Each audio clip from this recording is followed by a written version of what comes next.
Honor. Just to tell you a little tiny bit about that background is around 2003, I finished my own audio engineering and production degree at a place that shall not be named, and it's like Voldemort. Just kidding. But then I did really well at the school, and they hired me as a teacher because they didn't really have an electronic music expert, and I had already been a DJ for many years at that point. Techno person back in the day. You can tell by the bags under my eyes. Then around 2003 or 4, I started working as a contractor for Ableton, and that was really meaningful. And then I linked up with their education department, which was one person. You know, they had only been in business for 3 years. And that person and I helped develop the Ableton Trainer Certification Program. And then because of that, I was a pilot member of the Ableton Trainer Certification Program, which is a mouthful. German people love big words, you know. I'm sure in German, Ableton Certified Trainer Program is all one word. Yeah. So I became really good friends with everyone there, and they're a wonderful group of humans, and it just feels really, it's really inspiring to me to know that I'm repping not only something that I personally love, but that the people behind the scenes are also great humans. So it's easy to like wave the flag, you know. But anyway, so then 2008 is when we kicked off the trainer program certification thing. Now there's about 300 around the world, certified trainers, that is. And it's through that experience working directly with Ableton now for 20 years that I've been able to be a really strong voice for kind of the liberated side of electronic music production. Before Ableton was around, everything happened in Pro Tools and Logic. And for those of you who are old enough to remember those days, they sucked. And Ableton is just all about having fun, you know, like it's about unlocking that like childlike part of your mind that just wants to play with sound and not be judged, you know? And so I really love that about Ableton too. With a little guidance, people who have always yearned to have a voice in sound finally have it.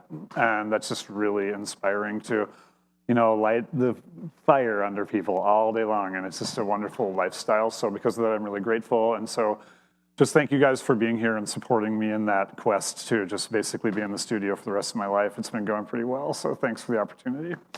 So through all that, about 12 years ago, we started Slam Academy. So business partner, old partner of mine who I threw a festival with for a handful of years reached out to me and said, hey, we should start a school together. And I was like, start a school, man, I'm just a DJ. And he's like, yeah, but I'm like a PhD in music composition. This is a guy named Dr. J. Allen. And I was like, oh, so you're smart. We can do this. We just need one smart person.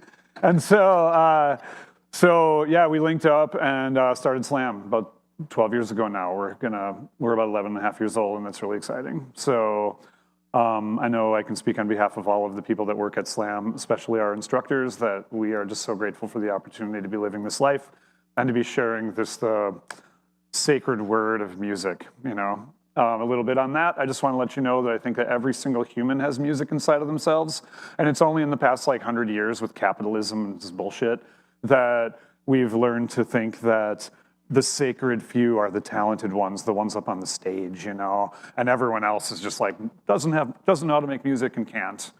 And that's actually like we've evolved for hundreds of thousands of years, you know, and every child in the family played drums for the wedding or the, you know, funeral or whatever. And like before you eat dinner, you know, like everyone makes music and everyone has it inside of themselves. So yeah, that's been cool. And I mean, where we came from, the founders and we came from this traditional background where you had to spend like $20,000 a year to go to audio engineering school. And in the end, you're paying for kind of a shitty education to learn how to like record someone else playing drums or guitar. And I like just felt like, no, this is not it. Like, I want to make my own music, right? And so we created Slam to help people be able to do that. So, and also to not go in debt at all. So if you don't already know this, here's my little sales pitch. You can become a member here for $100 a month. That's crazy, and you can have so many resources to help you make music. And once you go up to like the $200 a month level, then you can start taking classes with people like Virtual Riot and other really amazing producers who work here. So that's really cool and crazy if you think about how expensive like places like McNally Smith were, if you're familiar with that audio engineering school in St. Paul. I think it's $20,000 a year or something like that. So we're working with a fraction of that because we don't have to worry about teaching gen eds that are boring. We just only do music here. So big fuck yeah to that. If you're thinking fuck yeah in your mind, you can just yell it because yeah, so it's cool, right? It's exciting. So we're kind of disrupting that industry in a way. And yeah, that's the little background on Slam. I just had to tell you that. Welcome to Slam Academy. If you haven't noticed already, there are flyers floating around and stickers. Please grab one. Pardon me, Mikey. This flyer here, with this guy on it on the back, there's all of our upcoming classes. So we have genre courses. You know, we have a house and techno class. It's amazing if you like that kind of music, if you're weird. And then we also have a bass music class that's taught by Prismatic. He's a presenter today. That's like a heavy dubstep, like American dubstep style class. But then we also have a vocal production class that's taught by Evoke. That's a 12-week, like, just sing into a mic and sound like Rihanna kind of instantly with your effects and stuff. It's really wonderful. That class is great. We have a lot of other options too. But of course, if you're not already using the Ableton Live software, that's where you want to start at Slam. You take our Ableton program. Cool. All right, so yeah, I'm not really a salesperson, but I figured I'd inform you and do my diligence there and letting you know what the hell is going on here in this place. So yeah, the timeline for today, just so you guys know what you're getting into, is we're gonna do about maybe about 2 hours tops of presentations here. I'm gonna present first, and I'm gonna get all like meta on you, and it's gonna be deep. And then my boy Mike Ratt is gonna present next. He's he's our lead Ableton instructor at Slam. He's gonna be also cracking silly jokes and being cute as always, but then showing you some techniques that are great. And then third, we'll have Valentine, Virtual Riot will be presenting. So that'll all happen between now and 2 o'clock. And then at 2 o'clock, we have 3 remote presenters. We have Vibe Squad from Denver, Evoke from New York, and then also Prismatic from Denver, and they will all be doing like 30 to 40-minute presentations. And we'll be showing those presentations here, and they'll also be available on all of our streaming channels. So this whole thing is gonna be streamed. Thanks to the stream team for being here. We got really cool streaming setup running, and I'm really honored. Thank you, Stuart, for running all that stuff. Yeah, and so also then I just wanted to mention too, we do have a microphone up here because since we are streaming the entire event today, if you are gonna like raise your hand and ask questions, that's rad, do it. But just come on up in here and say your question into the mic so that way folks on the internet can hear what you have in mind. Does that sound cool? All right, any questions? Hi, James. You're gonna stand there or are you gonna come and sit down? There's a row of seats right here. Come on, don't bite. Ah, dang. But yeah, so we have a really solid crew of people that work here, and one thing that's true about everyone that works here is they're all kind, inclusive. We thrive in an environment of raging equity and inclusiveness for all, and we really stand by creating a safe space for anyone to come here and just like sound bad for a while until you figure out how to sound good. So yeah, welcome to Slam. It's great to have you guys here. On that note, I guess I'll get started with my little presentation. As usual, I'm totally improvising, so judge away. But yeah, also too, if you have any questions about anything I'm doing, let me know.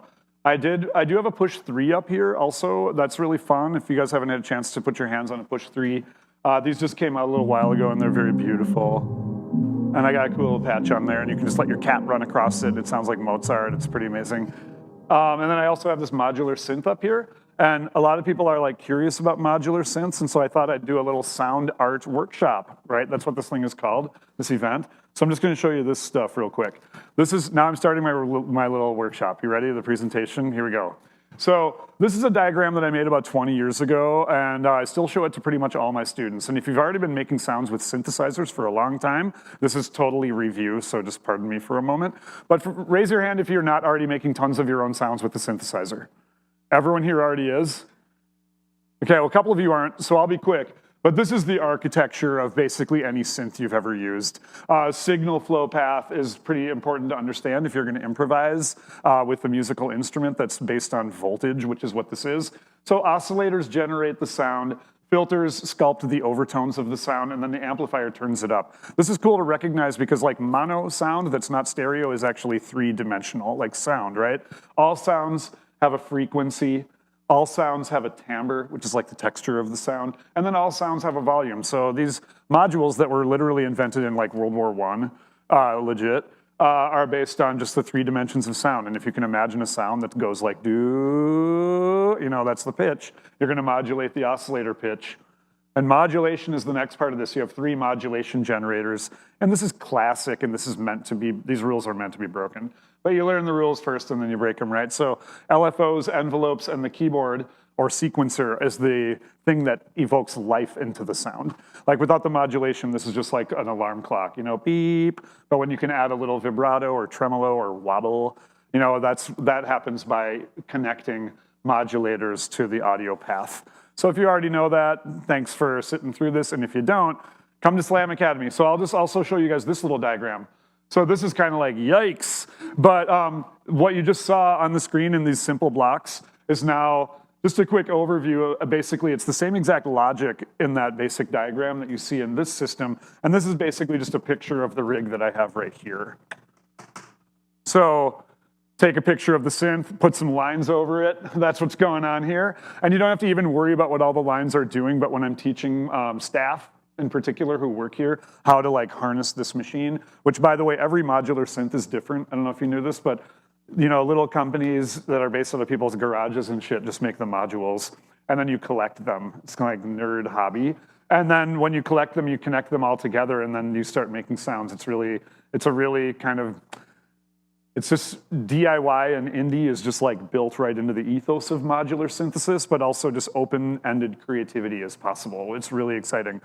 And so with a system like this, just to look up here, all the sound is generally coming from the top row, getting mixed in that gray module in the middle. So I have oscillators and stuff that are generating sound and going through the mixer. And then on the bottom here, I have envelopes, sequencers, LFOs, modulators, So the modulators connect to the top row to animate the sounds before they get turned up. And in the upper right is a really sexy sounding reverb because, just reverb, if you're not aware, it's just amazing. So the other magical element that's going on in my setup, because I'm gonna just make some sounds and we'll talk a little bit about harmonics and emotions and stuff in just a sec.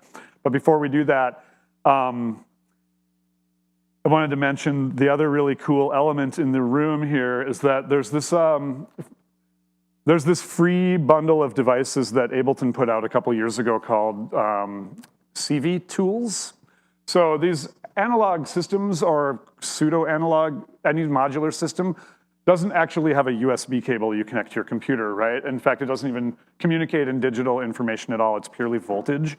And so you need to have something that can turn your computer into that voltage information that's called CV, or control voltage, which is now I wish I had my glasses, I could push them up with my pocket protector.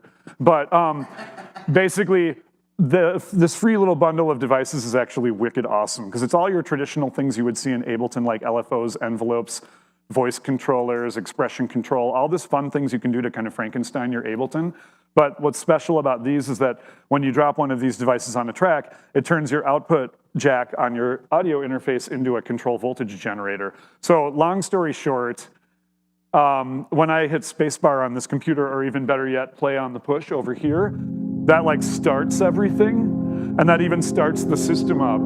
So it's all clock synced together, which is really cool, because now I have the ability to play sounds from Ableton along with physical sounds in the real world, and they're seamlessly synchronized, which is really neat.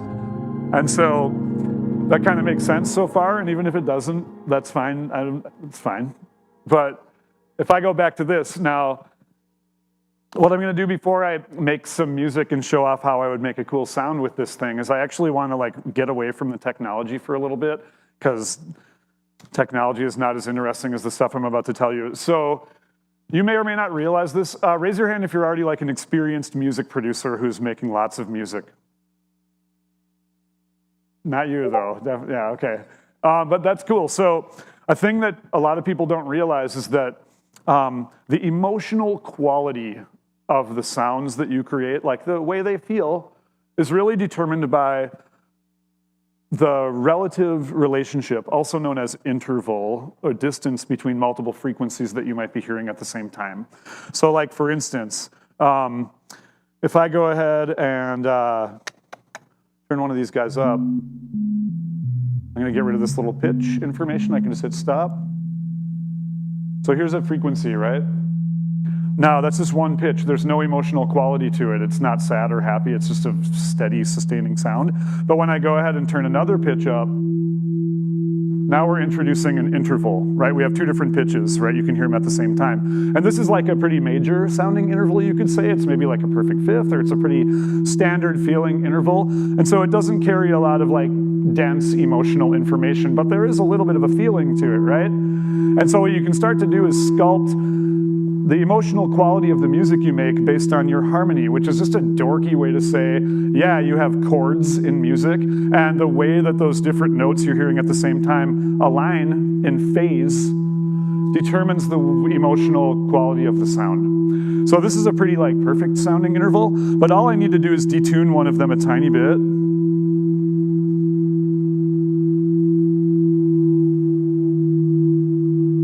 And now you feel it's like feels different now. And now it's more like, oh, I don't know, maybe something is out there, you know, and you can, and because what's happening is your brain is actually like constantly decoding the differential between multiple pitches. And when you start playing like big jazz chords, there's just like, you're no longer painting with yellow and red and blue, you're making like chartreuse and all sorts of more complicated emotional qualities. And I think this is what really turns on the original composers to making dense music, like orchestral music. But the thing you want to recognize is that the two notes you're hearing right now, they don't exist on staff paper. You know, the composer's like, I'm trying to make this feeling. There's nowhere to put notes on that staff paper. And this is what turns people on about using voltage for making music instead of using traditional acoustic instruments. In fact, like, I think this is why a lot of people really like the guitar, because you can like, you know, get expressive on that fretboard and bend notes and start making darker, weirder feelings. It's not all just like diatonic all the time, which is another word for like traditional modal music that's based on semitones. So where this gets even more interesting, first of all, let's bend these around a little bit, eh?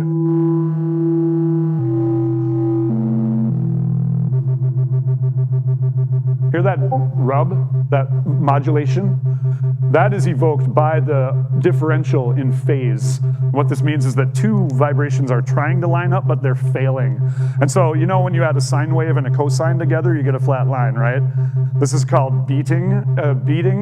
It's what happens when you ever hear a dissonant note that's really rubbing and it just doesn't feel comfortable. This is the end result. But if I detune one of those a little bit, we'll hear that modulation rate change. And as it gets closer and closer to being perfectly in phase, now there's a sustained lower ratio interval. What this means is this might be a minor third, or now we're kind of landing on an interval that feels consonant to us, which is kind of neat. Look, it just came completely out of phase. Here it just went completely quiet because we got a sine wave and a cosine together and they became dead silent. But this gets pretty neat when you start going into different octave ranges. Turn those up just a touch. You gotta feel it. We have these big subwoofers, we might as well use them. So now what I can do is I can start to explore different emotional qualities that don't exist on a piano.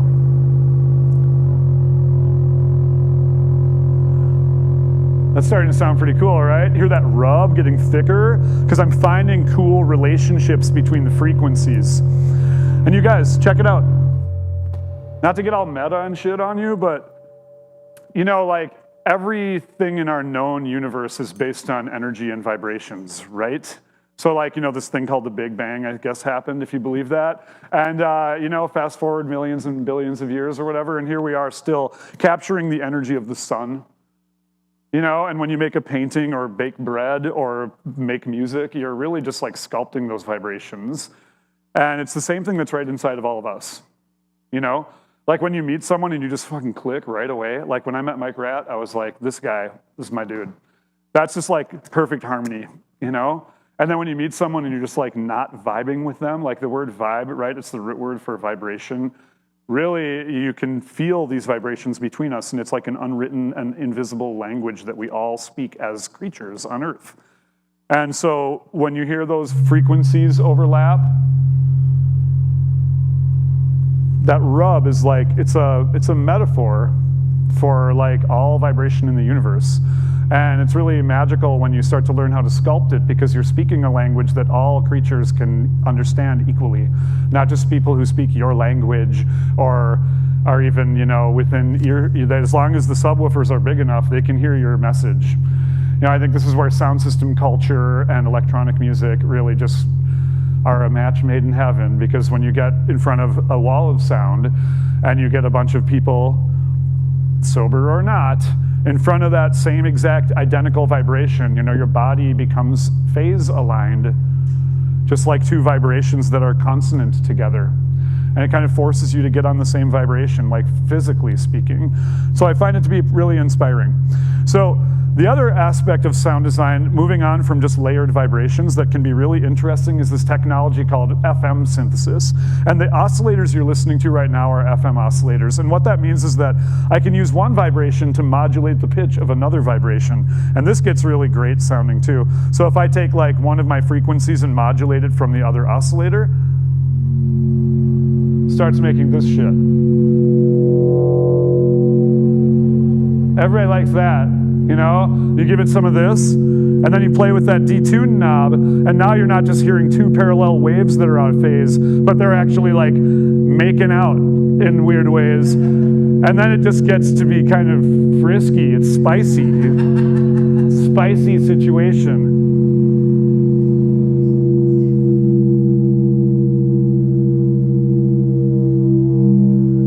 There's consonants, right? Getting consonant, meaning like feeling resolved. But then you go out in the middle, that's that creepy zone, right? Everybody loves the creep. And so this is FM synthesis. Should I add some more? Let's do more. Oh, too much. It took too much, man.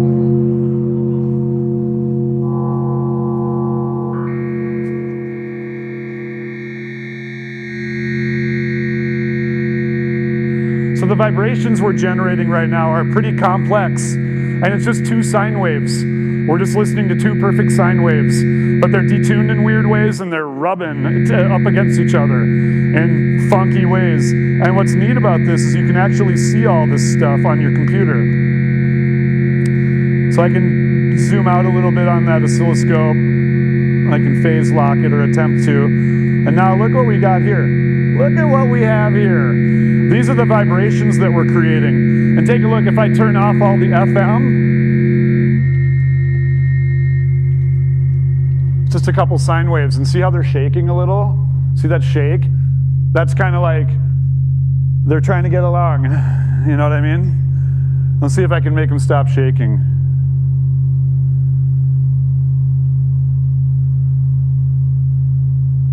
Boom. Oh, almost got it, right? But notice how they're constantly like flowing. This is that energy in the universe, you're looking right at it. And again, when you start introducing interesting relationships between the vibrations is when you start evoking things like FM. What you're seeing here in the middle of the screen is the harmonics of the sound. So in the upper left window, time is from left to right. The waveform is actually shooting past us left to right, or actually right to left. Whereas the middle window is your spectral analysis, which is another nerdy thing, a way to say the harmonics. Remember that middle module in the diagram of the synthesizer? That's the filter that sculpts the overtones or harmonics. Another way to mess around with overtones is FM synthesis.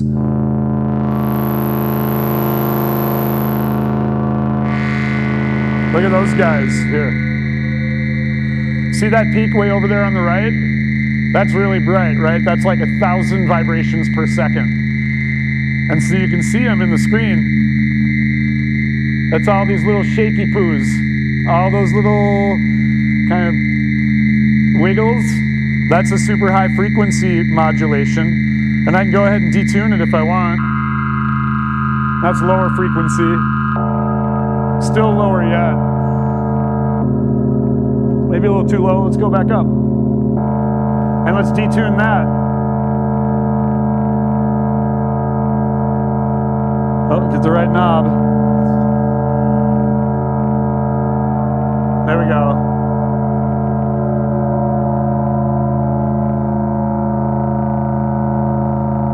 It's pretty cool, right? And dude, you put a little reverb on that, and it's just like magical. And the other thing that's really great is when you start controlling the volume of those oscillators, which is what I'm gonna do now. Remember I told you about CV Tools, that free module I put on a track and allows me to hit play in Ableton? Now those frequencies you were just hearing are being triggered in a rhythmic fashion instead of just sustaining indefinitely, which is like interesting for doing sound research, but also like a quick shortcut for a pretty bad headache pretty quickly. Go ahead and rhythmically modulate those, especially if it's clock synced to Ableton, and you can evoke some pretty beautiful results that are still capturing that same like emotional quality that we were talking about that's just based on relationships. You know, relationships between vibrations can be heard in the sound patch and can be felt when you're around other people on a micro or macro level. There's a lot of, you know, metaphor that's not just metaphor, but it's actually reality, you know? So I'm gonna go ahead and just add some FM now to those waves. I'm gonna pitch them up a little bit.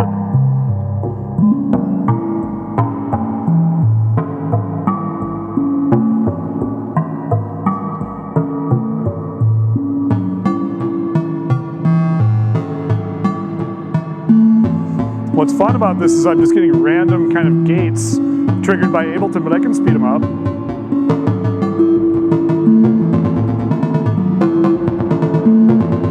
And this module on the lower right is the melodic sequencer. Take a look at this. I can change my pitches around. Get really dissonant and weird, right?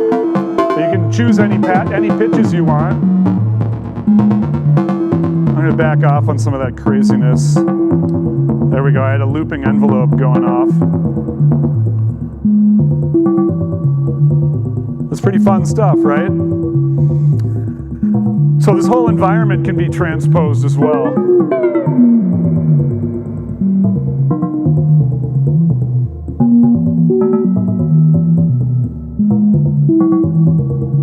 I can bypass certain steps that I don't want. I'm like, no, I don't want you.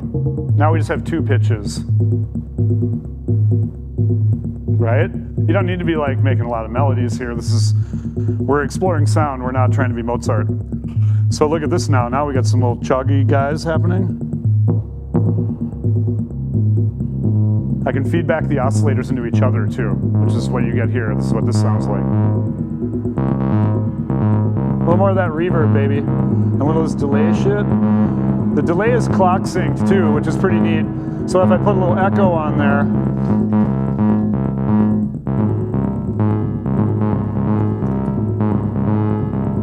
sounds like it's swinging a little bit.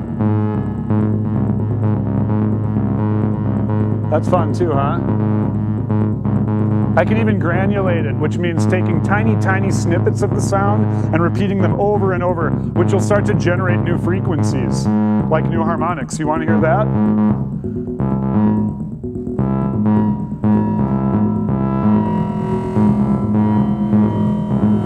I can detune that, listen to this.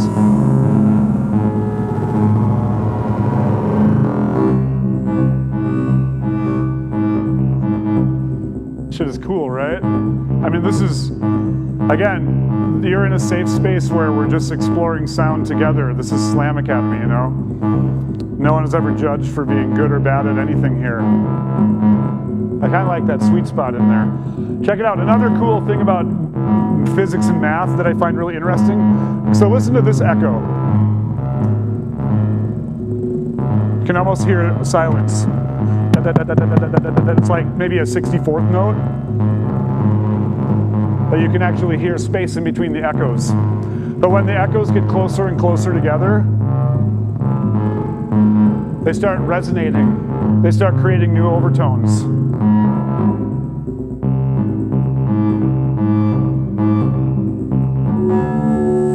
There's a lot of them there, right? Like we're doing sound research together, you guys. This is cool, right? So there's kind of this thing I like to call the perceptual threshold. This is just another interesting thing. You know, like all sound is vibration, right? It's just a series of ticks. And when you slow something way down, it just becomes click, click, click. It's like a delay where it's like 64th notes. You can hear there's like silence in between the clicks. But then when the clicks get so close together, they start to resonate and make pitch. And there is a perceptual threshold. It's kind of like, when you watch a movie, it's actually a bunch of still images, but they're moving fast enough that it looks like motion. Audio works the exact same way. So here, if I hit play on that again, we can play around with that space, kind of in between echo. Here. And resonance. So, see, it's like an echo, but it's so close together and repeating so densely that it starts to resonate just like an oscillator. And you get into some wicked results here, right? And now, in addition to that, I'm just gonna let that play for a sec. Take a look at this. All this shit is right inside of Ableton now, right? Because of my CV tools. Let me just move this oscilloscope out of the way. And I'm gonna put this beloved device on the track. Everybody knows what this does. If you don't, it's that middle module that we were looking at the beginning of class. This is the filter, right? Back to the timbre and texture of the sound. This just removes overtones in this case because it's a low pass filter. It allows the lows to pass. But where this gets really neat, since our sequence is clocked to Ableton, we can start using other things that are clocked. For instance, like an LFO in Ableton to evoke more movement in the sound. So now we get this.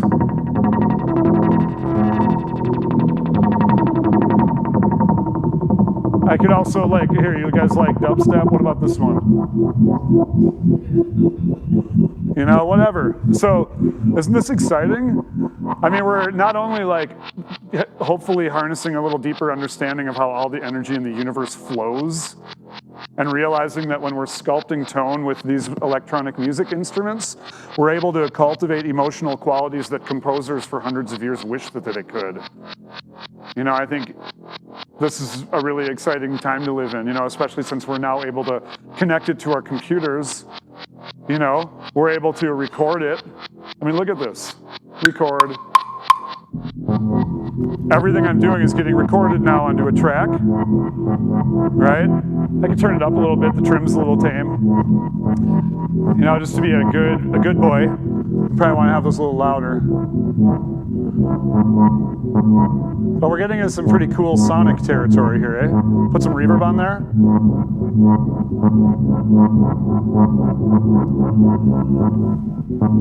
Pretty fun. Let's try no reverb. Let's do more release time.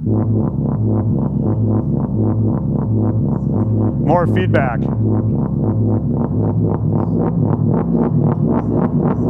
Detune that feedback. Look at this. Right, this shit is cool.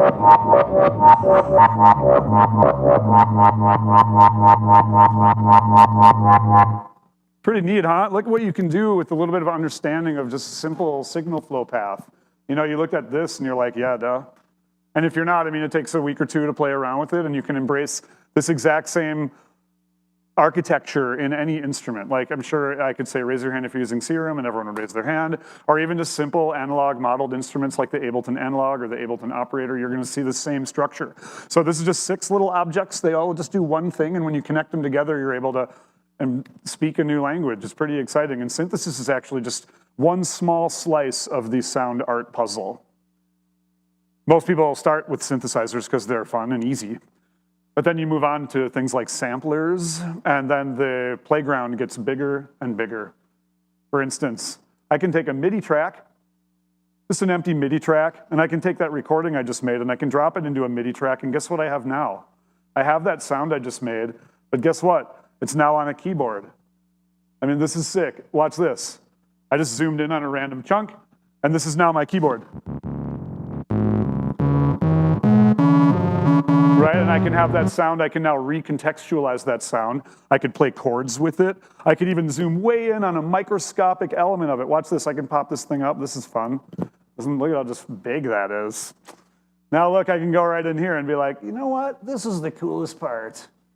Right in there. And guess what I have now? I have a new oscillator. You know what I mean? If I take off this dumb thing called snap mode and I hit a note now, This is my new oscillator for my synthesizer. Look what I can do with this thing now. Look at this, recognize this? Oh, it's the same thing as before. This is sick, right? I can turn up the gain on that oscillator now too, and I can do some post-production to it. This is gonna be cool, right? And if I really wanna boost this shit up, I can go from the simpler, which is, well, the simpler version of this Ableton sampler, and I can switch it to the sampler. And look at this now, I have this big long recording in my instrument, which again, I can play notes with. Look at.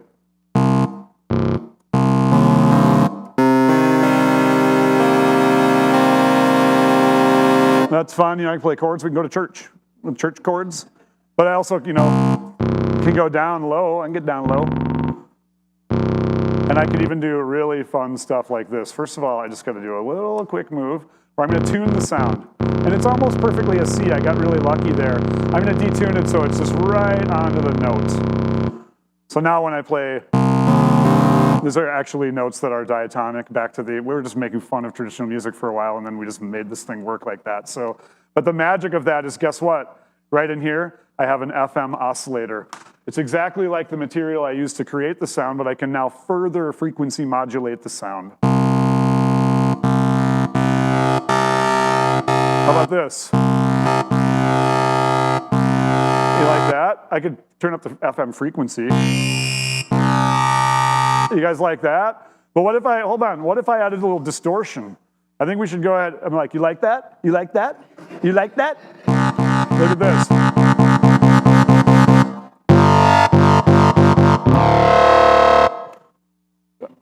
I don't know, it's just some vibrations coming out of my speakers. But even if I wanted to further modulate this, I can do so much. Like right now, I'm only using a tiny snippet of this big ass recording. But wouldn't it be cool if when I hit a note, my playhead like scanned across the recording and started grabbing other chunks of it? Yeah, let's do that. So we can go to our modulation control here.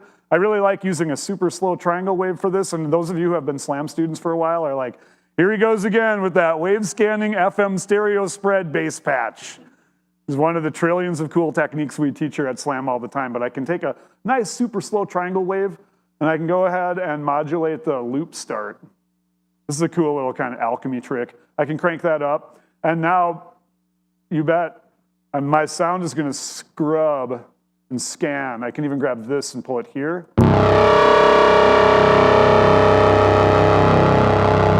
hard to see, but it's starting to scrub across the sound, right? That's pretty neat. And if I even turn up the crossfade just a touch, just a tiny taste, it'll keep it from doing what's called DC offset, which is like a tiny little click. I'm gonna speed that LFO up a little bit. I'm getting impatient. You know, you want more? You want more? Look at. Oh my God, right? I mean, this is like hell sounds, you know what I'm saying? And we started with 2 sine waves. Boop, boop. And we started FMing them together, right? Adding little effects here and there, nothing too fancy. But yeah, sound art, I think, is just really inspiring, isn't it? You guys feeling it? I don't know, I am. And just so you guys know, it never ends. You know, I'm 47, again, you can probably see it, my face.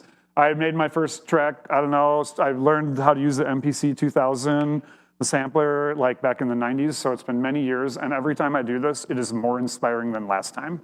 Every single time. It's pretty amazing, right? So like, it's a reminder constantly that the only thing that is real and ever is right now, the moment that you're living in, this very moment. Everything else is fake. It either already happened or hasn't happened yet. But there's this kind of Buddhist mantra of impermanence, of embracing the miracle that is just the moment and fully welcoming that miracle into your life. And since sound is like a time art, you know, guess what? When I hit a new note, it's gonna be new. It's gonna be fresh, and I'm gonna be like one with that moment.